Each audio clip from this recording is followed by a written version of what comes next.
সূরা তাহা। বিসমিল্লাহির রহমানির রহিম। রহমান রহিম আল্লাহ তাআলার নামে। তাহা, হে নবী, আমি এ কোরআন এজন্য নাজিল করিনি যে তুমি এর দ্বারা কষ্ট পাবে। এ কোরআন তো হচ্ছে বরং কষ্ট থেকে মুক্তি পাওয়ার একটি উপায় ও নসিহত মাত্র সে ব্যক্তির জন্য যে আল্লাহ তাআলাকে ভয় করে। এ কিতাব তার কাছ থেকে অবতীর্ণ যিনি জমিন ও সমুচ্চ আকাশসমূহ সৃষ্টি করেছেন। দয়াময় আল্লাহ তাআলা মহান আরশে সমাসীন হলেন। আসমান সমূহ ও জমিনে যা কিছু আছে এ দুয়ের মাঝখানে এবং জমিনের অনন্ত গভীরে, তা সবই তাঁর জন্যে। এ মানুষ, তুমি যদি জোরে কথা বলো তা যেমন তিনি শুনতে পান, তেমনি গোপন কথা বরং তার চাইতেও গোপন যা, তাও তিনি জানেন। আল্লাহ তাআলা ছাড়া অন্য কোনো মাবুদ নাই। যাবতীয় উত্তম নাম তাঁর জন্যই নিবেদিত। হে নবী, তোমার কাছে কি মুসার কাহিনী পৌঁছেছে? বিশেষ করে সে ঘটনাটি যখন সে দূরে আগুন দেখল এবং তার পরিবারের লোকজনদের বলল, তোমরা এখানে অপেক্ষায় থাকো, আমি অবশ্যই আগুন দেখতে পেয়েছি। সম্ভবত তা থেকে কিছু আগুনের টুকরো আমি তোমাদের কাছে নিয়ে আসতে পারব, কিংবা সে আগুন দেখে আমি পথঘাট সংক্রান্ত কোনো নির্দেশ পেয়ে যাব। অতঃপর সে যখন সে স্থানে পৌঁছল, তখন তাকে আহ্বান করে বলা হল, হে মুসা, নিশ্চয়ই আমি হচ্ছি তোমার মালিক। তুমি তোমার জুতো দুটো খুলে ফেলো, কেননা তুমি এখন পবিত্র তুয়া উপত্যকায় দাঁড়িয়ে আছো। আমি তোমাকে নবুয়তের জন্য বাছাই করেছি। অতএব যা কিছু তোমাকে এখন ওহীর মাধ্যমে বলা হচ্ছে তা মনোযোগের সাথে শোনো। আমি হচ্ছি আল্লাহ তাআলা, আমি ছাড়া দ্বিতীয় কোনো মাবুদ নাই। অতএব তুমি শুধু আমারই ইবাদত করো এবং আমার স্মরণের জন্য নামাজ প্রতিষ্ঠা করো। কিয়ামত অবশ্যই আসবে। আমি এক সুনির্দিষ্ট সময় পর্যন্ত গোপন করে রাখতে চাই, যাতে করে প্রতিটি ব্যক্তিকে কিয়ামতের দিন নিজ নিজ কর্ম অনুযায়ী প্রতিদান দেয়া যায়। যে ব্যক্তি কিয়ামত দিবসের উপর বিশ্বাস করে না এবং যে নিজ প্রবৃত্তির অনুসরণ করে, সে যেন তোমাকে ওতে বিশ্বাস স্থাপন থেকে কখনো বাধা দিতে না পারে। এমনটি করলে অতঃপর তুমি নিজেই ধ্বংস হয়ে যাবে। হে মুসা, বলতো তোমার ডান হাতে ওটা কি? সে বলল, এটি হচ্ছে আমার হাতের লাঠি।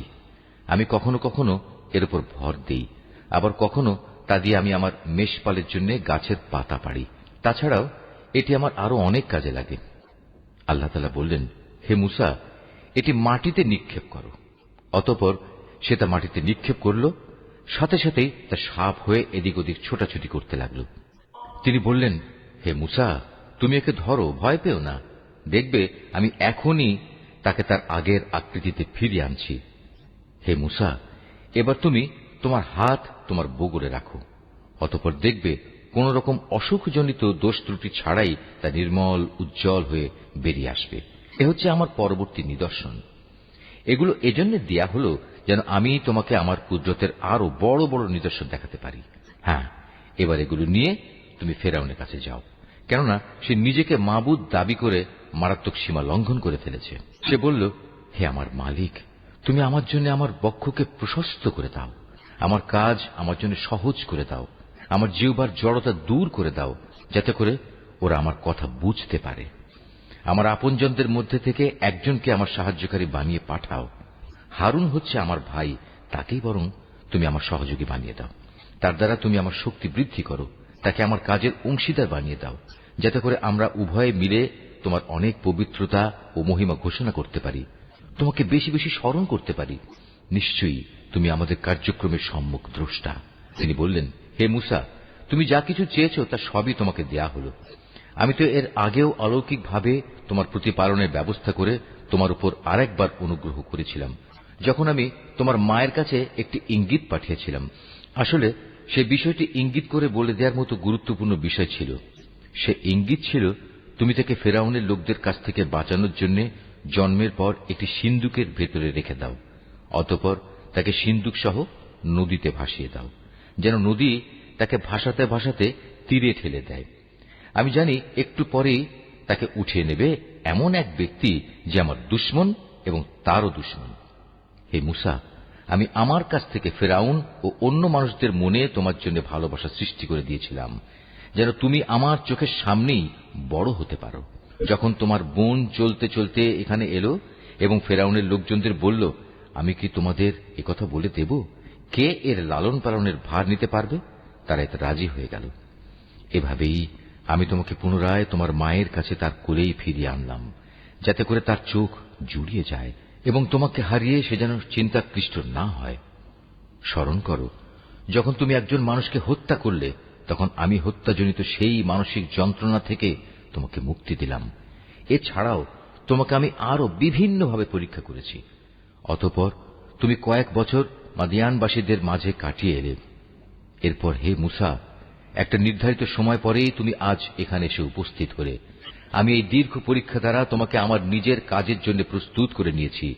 আমার নিদর্শন সমূহ নিয়ে তুমি ও তোমার ভাই এবার ফেরাউনের কাছে যাও, তবে কখনো আমার জিকির থেকে শৈথিল্য প্রদর্শন করো না। তোমরা দুজনে অবিলম্বে ফেরাউনের কাছে চলে যাও, কেননা সে মারাত্মকভাবে সীমা লঙ্ঘন করেছে। হেদায়েত পেশ করার সময় তোমরা তার সাথে নম্র কথা বলবে। হতে পারে সে তোমাদের উপদেশ কবুল করবে, অথবা সে আমার ভয় করবে। তারা বলল, হে আমাদের মালিক, আমরা ভয় করছি সে আমাদের সাথে বাড়াবাড়ি করবে, কিংবা সে আরো বেশি সীমা লঙ্ঘন করে বসবে। আল্লাহ তাআলা বললেন, তোমরা কোন রকম ভয় করো না, আমি তো তোমাদের সঙ্গেই আছি। আমি সব কিছু শুনি, সব কিছু দেখি। সুতরাং তোমরা উভয়ই তার কাছে যাও এবং বলো, আমরা তোমার মালিকের পাঠানো দুজন রসূল। অতএব এই নিপীড়িত বনী ইসরায়েলের লোকদের তুমি আমাদের সাথে যাবার অনুমতি দাও। তুমি তাদের আর কষ্ট দিও না। আমরা তোমার কাছে তোমার মালিকের কাছ থেকে নবুয়তের নিদর্শন নিয়ে এসেছি, এবং যারা এই হেদায়েতের অনুসরণ করবে তাদের জন্য রয়েছে অনাবিল এক শান্তি। আমাদের উপর এ মর্মে ওহী নাজিল করা হয়েছে, যে ব্যক্তি আল্লাহ তাআলাকে অস্বীকার করবে এবং যে ব্যক্তি তার আদেশ থেকে মুখ ফিরিয়ে নেবে, তার উপর আল্লাহর আযাব পড়বে। সব শোনার পর ফেরাউন বলল, হে মুসা, বলো কে আবার তোমাদের মালিক? সে বলল, আমাদের মালিক তিনি, যিনি প্রতিটি জিনিসকে তার যথাযোগ্য আকৃতি দান করেছেন, অতঃপর তাদের সবাইকে সঠিক পথ নির্দেশ দিয়েছেন। সে বলল, তাহলে আগের লোকদের অবস্থা কি হবে? সে বলল, সে বিষয়ের জ্ঞান আমার মালিকের কাছে সংরক্ষিত একটি বিশেষ গ্রন্থে মজুদ আছে। আমার মালিক কখনো ভুল পথে যান না, তিনি কারো কোনো কথা ভুলেও যান না। তিনি এমন এক সত্তা, যিনি তোমাদের জন্য জমিনকে বিছানা বানিয়ে দিয়েছেন, ওতে তোমাদের চলার জন্য বহু ধরনের পথঘাটের ব্যবস্থা করে দিয়েছেন। তিনি আকাশ থেকে বৃষ্টির পানি প্রেরণ করেন, অতঃপর তা দিয়ে জমিন থেকে বিভিন্ন ধরনের উদ্ভিদ বের করে আনেন, যেন তোমরা তা নিজেরাও খাও এবং তাতে তোমাদের পশুদেরও চড়াতে পারো। অবশ্যই এর মাঝে বিবেক সম্পন্ন মানুষদের জন্য শিক্ষার অনেক নিদর্শন রয়েছে। তোমরা যে জমিনের ওপর রয়েছ তা থেকেই আমি তোমাদের পয়দা করেছি, তাতেই আমি তোমাদের ফিরিয়ে নিয়ে যাব এবং পরিশেষে তা থেকেই আমি তোমাদের দ্বিতীয়বার বের করে আনব। ফিরআউনের অবস্থা ছিল, আমি তাকে আমার যাবতীয় নিদর্শন দেখিয়েছি, কিন্তু এ সত্ত্বেও সে একে মিথ্যা প্রতিপন্ন করেছে এবং অবিশ্বাস করেছে। এক পর্যায়ে ফিরআউন বলল, হে মুসা, তুমি কি নবুয়তের দাবি নিয়ে এজন্য আমাদের কাছে এসেছ যে তুমি তোমার জাদু ও তেলেসমাতি দিয়ে আমাদের দেশ থেকে বের করে দেবে? তবে হ্যাঁ, আমরাও তোমার সামনে অনুরূপ জাদু এনে হাজির করব। অতএব এসো, তোমার এবং আমাদের মাঝে একটা মোকাবেলার ওয়াদা ঠিক করে নি, যার আমরাও খেলাপ করব না, তুমিও করবে না। তবে এটা হবে খোলা ময়দানে, যেন সবাই তা দেখতে পায়। সে বলল, হ্যাঁ, তোমাদের সাথে প্রতিযোগিতার ওয়াদা হবে তোমাদের মেলা বসার দিন। সেদিন মধ্যদিনেই যেন লোকজন এসে জমা হয়ে যায়। অতঃপর ফেরাউন উঠল এবং কথা অনুযায়ী জাদুর সামানপাত্র জমা পড়ল। তারপর মোকাবেলা দেখার জন্য সে ময়দানে এসে হাজির হল। মুসা তাদের লক্ষ্য করে বলল, দুর্ভোগ হোক তোমাদের, তোমরা কখনো আল্লাহ তাআলার উপর মিথ্যা অভিযোগ আরোপ করো না, নতুবা তিনি তোমাদের আযাব দিয়ে সমূলে ধ্বংস করে দেবেন। আর যে ব্যক্তি মিথ্যা বানায় সেই মূলত ব্যর্থ হয়ে যায়। মুসার কথা শুনে তারা নিজেদের পরিকল্পনার ব্যাপারে একে অন্যের সাথে মতবিরোধ করল, কিন্তু তারা গোপন সলা পরামর্শ গোপনই রাখল। ফেরাউনের লোকজন বলল, অবশ্যই এই দুজন মানুষ হচ্ছে জাদুকর। তারা জাদুর খেলা দিয়ে তোমাদের দেশ থেকে তোমাদের বের করে দিতে এবং তোমাদের এই উৎকৃষ্ট জীবন ব্যবস্থার অস্তিত্ব খতম করে দিতে চায়। অতএব হে জাদুকররা, তোমরা তোমাদের সব জাদু একত্রিত করো, তারপর সারিবদ্ধ হয়ে জাদু দেখানোর জন্য উপস্থিত হয়ে যাও। আজ যে এ মোকাবেলায় জয়ী হবে সেই হবে সফলকাম। তারা বলল, হে মুসা, বলো আগে তুমি তোমার লাঠি নিক্ষেপ করবে না আমরা আমাদের জাদু নিক্ষেপ করব? সে বলল, তোমরাই বরং আগে নিক্ষেপ করো। জাদুর প্রভাবে তার কাছে মনে হল তাদের জাদুর রশি ও লাঠিগুলো বুঝি এদিক সেদিক ছোটাছুটি করছে। তার অন্তরে কিছুটা ভয় ও শঙ্কা অনুভব করল। আমি বললাম, হে মুসা, তুমি ভয় পেও না, শেষতক তুমিই বিজয়ী হবে। হে মুসা, তোমার ডান হাতে যে লাঠি আছে তা ময়দানে নিক্ষেপ করো। দেখবে এ যাবৎ যা খেলা ওরা বানিয়েছে এটা সেগুলিকে গ্রাস করে ফেলবে। মূলত ওরা যা কিছুই করেছে তা তো ছিল নেহায়েত জাদুকরের কৌশল, আর জাদুকর কখনো কামিয়াব হয় না যে রাস্তা দিয়ে সে আসুক না কেন। মুসার লাঠি বিশাল অজগর হয়ে জাদুকরদের সাপগুলো গিলে ফেলল। এটা দেখে অতঃপর জাদুকররা সবাই সাজদাবনত হয়ে গেল এবং তারা বলল, আমরা হারুন ও মুসার মালিকের উপর ঈমান আনলাম। সে ফিরআউন বলল, আমি তোমাদের এ ধরনের কোন অনুমতি দেওয়ার আগেই তোমরা তার উপর ঈমান আনলে। আমি দেখতে পাচ্ছি সেই হচ্ছে আসলে তোমাদের প্রধান গুরু, যে তোমাদের জাদু শিক্ষা দিয়েছে। দেখো এবার আমি কি করি। আমি তোমাদের হাত পা উল্টো দিক থেকে কেটে ফেলব। তদুপরি আমি তোমাদের খেজুর গাছের কাণ্ডে শুল বিদ্ধ করব। তোমরা অচিরেই জানতে পারবে আমাদের উভয়ের মধ্যে কার শাস্তি কত কঠোরতর ও অধিক স্থায়ী। তারা বলল, আমাদের কাছে যে স্পষ্ট নিদর্শন এসেছে এবং যিনি আমাদের এ দুনিয়ায় পয়দা করেছেন তার উপর আমরা কখনোই তোমাকে প্রাধান্য দেব না। সুতরাং তুমি যা করতে চাও তাই করো। তুমি বড়জোর এ পার্থিব জীবন সম্পর্কেই কোন সিদ্ধান্ত গ্রহণ করতে পারবে। আমরা তো আমাদের মালিকের উপর ঈমান এনেছি যাতে করে তিনি আমাদের গুনাহসমূহ, বিশেষ করে তুমি যে আমাদের জাদু করতে বাধ্য করেছ তা যেন মাফ করে দেন। আমরা বুঝতে পেরেছি আল্লাহ তাআলাই হচ্ছেন শ্রেষ্ঠ, তিনিই হচ্ছেন অধিকতর স্থায়ী। যে ব্যক্তি কোনো অপরাধে অপরাধী হয়ে তার মালিকের দরবারে হাজির হবে তার জন্য থাকবে জাহান্নাম, আর জাহান্নাম এমন এক জায়গা যেখানে মানুষ মরতে চাইলেও মরবে না, আবার বাঁচার মতো করে বাঁচবেও না। অপরদিকে যে ব্যক্তি তার কাছে মোমেন হয়ে কোনো নেক কাজ নিয়ে হাজির হবে তারাই হচ্ছে সেসব লোক যাদের জন্য রয়েছে সমুচ্চ মর্যাদা, এমন এক স্থায়ী জান্নাত যার পাদদেশ দিয়ে ঝর্ণাধারা প্রবাহিত হবে, সেখানে তারা থাকবে চিরকাল। এ হচ্ছে সে ব্যক্তির পুরস্কার যে স্বীয় জীবন পবিত্র রেখেছে।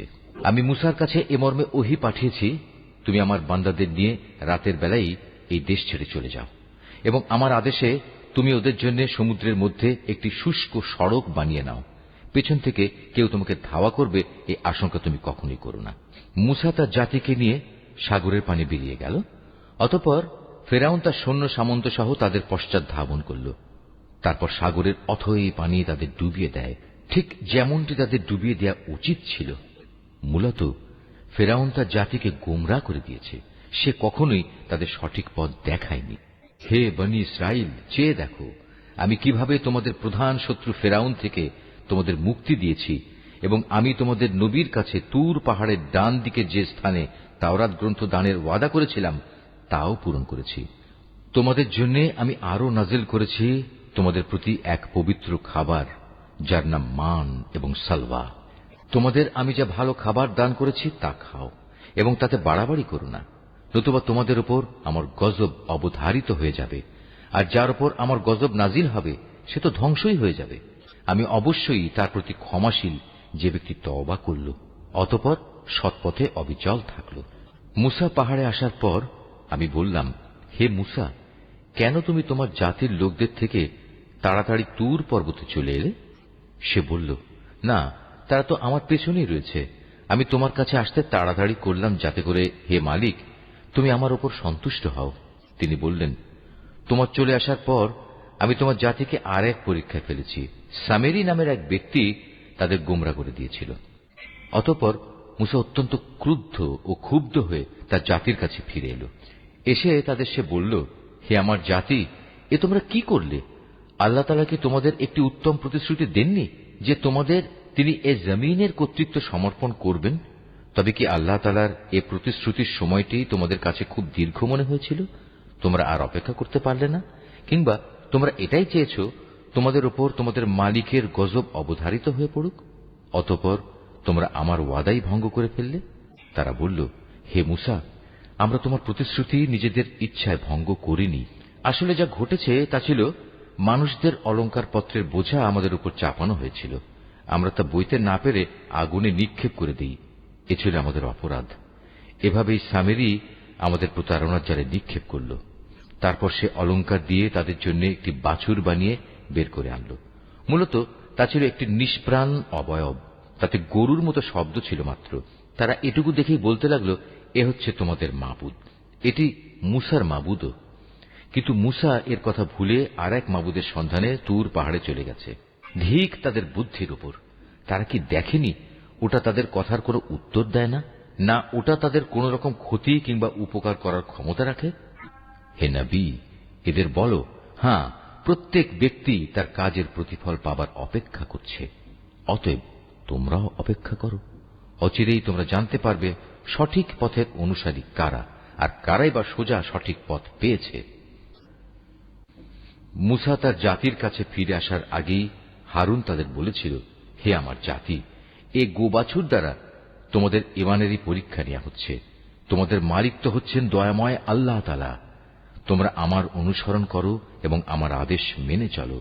ওরা বলল, যতক্ষণ পর্যন্ত মুসা আমাদের কাছে ফিরে না আসবে আমরা এর পূজা থেকে বিরত হব না। মুসা এসে এসব নাফরমানি কাজ দেখল। সে বলল, হে হারুন, তুমি যখন দেখলে ওরা গোমরা হয়ে গেছে, তখন তোমাকে কোন জিনিস বিরত রেখেছিল যে তুমি আমার কথার অনুসরণ করলে না? তুমি কি আমার আদেশ তাহলে অমান্যই করলে? সে বলল, হে আমার মায়ের ছেলে, তুমি আমার দাড়ি ও মাথার চুল ধরো না। আমি এমনই একটি আশঙ্কা করেছিলাম। তুমি ফিরে এসে হয়তো বলবে, তুমি বনী ইসরায়েলদের মাঝে বিভেদ সৃষ্টি করেছ এবং তুমি আমার কথা পালনের যত্ন নাওনি। মুসা সামেরীকে জিজ্ঞেস করল, এবার বলো তোমার ব্যাপারটা কি হয়েছিল? সে বলল, আসলে আমি যা দেখেছিলাম তা ওরা দেখেনি। ঘটনাটা ছিল, আমি আল্লাহর বাণীবাহকের পদচিহ্ন থেকে এক মুঠো মাটি নিয়ে নিলাম, অতঃপর তা ওতে নিক্ষেপ করলাম। আমার মন কেন জানি এভাবেই আমাকে ব্যাপারটা বুঝিয়ে দিয়েছিল। সে বলল, চলে যাও আমার সম্মুখ থেকে। তোমার জীবদ্দশায় তোমার জন্য এ শাস্তি নির্ধারিত হল। তুমি বলতে থাকবে, আমাকে কেউ স্পর্শ করো না। এছাড়া তোমার জন্য আরো আছে পরকালের আযাবের ওয়াদা, যা কখনো তোমার কাছ থেকে সরে যাবে না। তাকিয়ে দেখো তোমার বানানো মাবুদের প্রতি, যার পূজায় তুমি এতদিন রত ছিলে। আমি ওকে অবশ্যই জ্বালিয়ে দেব, অতঃপর তার ছাই বিক্ষিপ্ত করে সমুদ্রে নিক্ষেপ করব। হে মানুষ, তোমাদের মাবুদ তো কেবল আল্লাহ তাআলাই, যিনি ব্যতীত দ্বিতীয় কোনো মাবুদ নেই। তিনি তার জ্ঞান দিয়ে সবকিছু পরিবেষ্টন করে আছেন।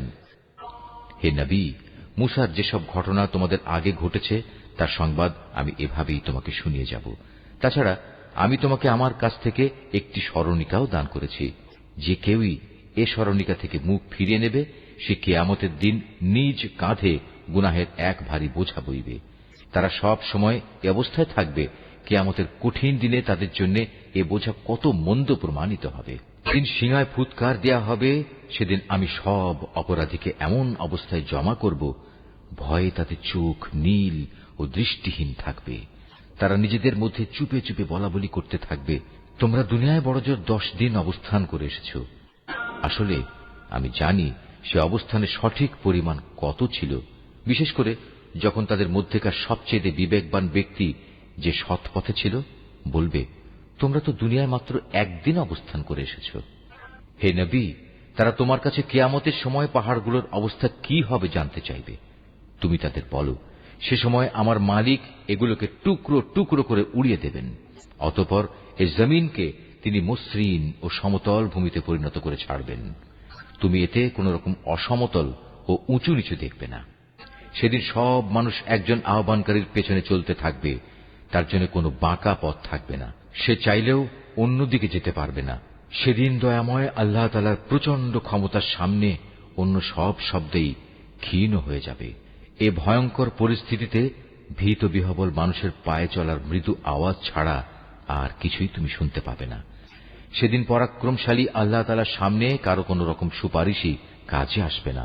অবশ্য যাকে করুণাময় আল্লাহ তাআলা অনুমতি দেবেন এবং যার কথায় তিনি সন্তুষ্ট হবেন, তার কথা আলাদা।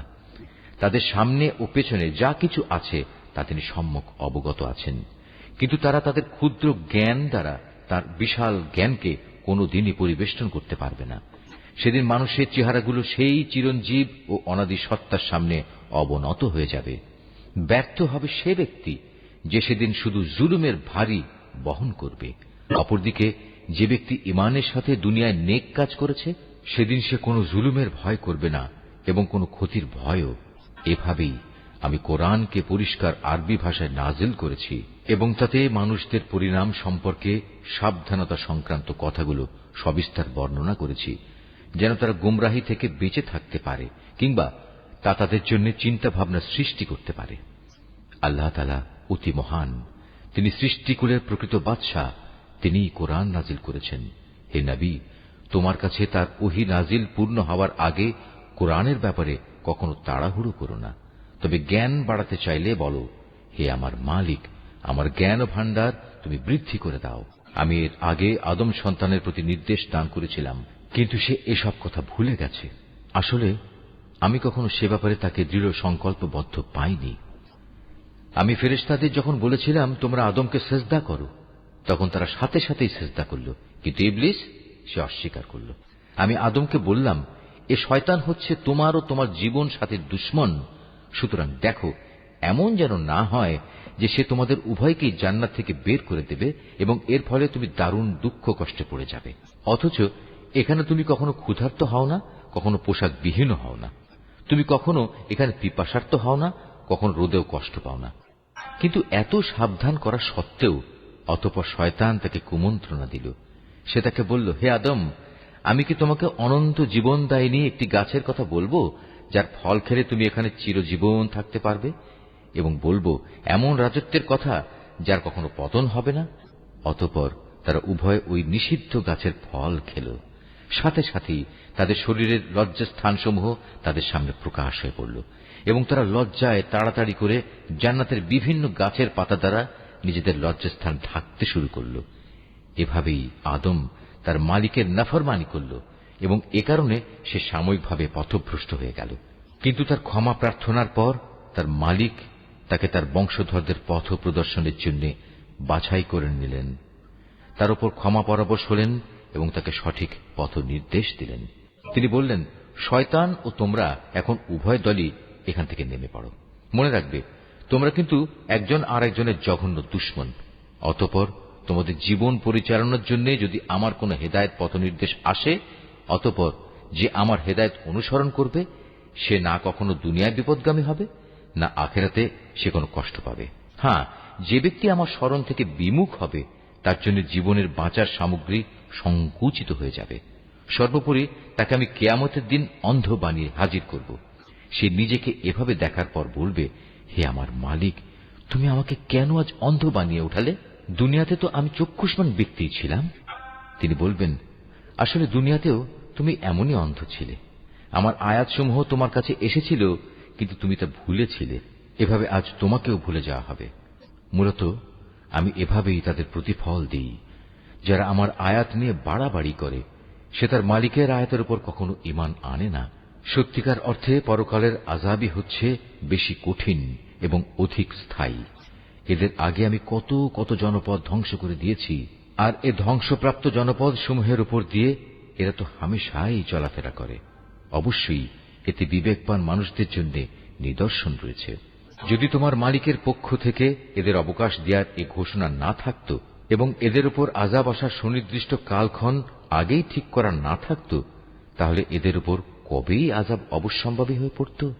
অতএব হে নবী, এরা যা কিছুই বলে তুমি তার উপর ধৈর্য ধারণ করো। তুমি বরং তোমার মালিকের প্রশংসা, পবিত্রতা ও মহিমা ঘোষণা করো সূর্যোদয়ের আগে ও তা অস্ত যাওয়ার আগে।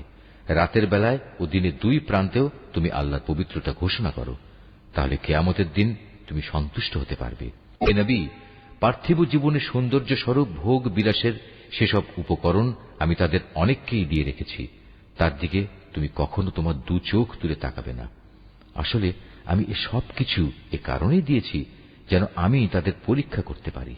মূলত তোমার মালিকের রিজিকই হচ্ছে উৎকৃষ্ট ও অধিক স্থায়ী। হে নবী, তোমার পরিবার পরিজনকে নামাজের আদেশ দাও এবং নিজেও তার উপর অবিচল থেকো। আমি তো তোমার কাছে কোন রকম রিজিক জীবন উপকরণ চাই না, রিজিক তো তোমাকে আমিই দান করি। আল্লাহ তাআলাকে ভয় করার জন্যই রয়েছে উত্তম পরিণাম। এর পরেও মূর্খ লোকেরা বলে, এ ব্যক্তি তার মালিকের কাছ থেকে আমাদের কাছে কোনো নিদর্শন নিয়ে আসে না কেন? তুমি কি মনে করো তাদের কাছে সেসব দলিল প্রমাণ নেই যা আগের কেতাবসমূহে মজুদ রয়েছে? আমি যদি এর আগেই তাদের কোনো আযাব দিয়ে ধ্বংস করে দিতাম, তাহলে অবশ্যই এরা বলতো, হে আমাদের মালিক, তুমি আযাব পাঠাবার আগে আমাদের কাছে একজন রসুল পাঠালে না কেন? রসুল পাঠালে আমরা এভাবে লাঞ্ছিত ও অপমানিত হওয়ার আগেই তোমার আয়াতসমূহ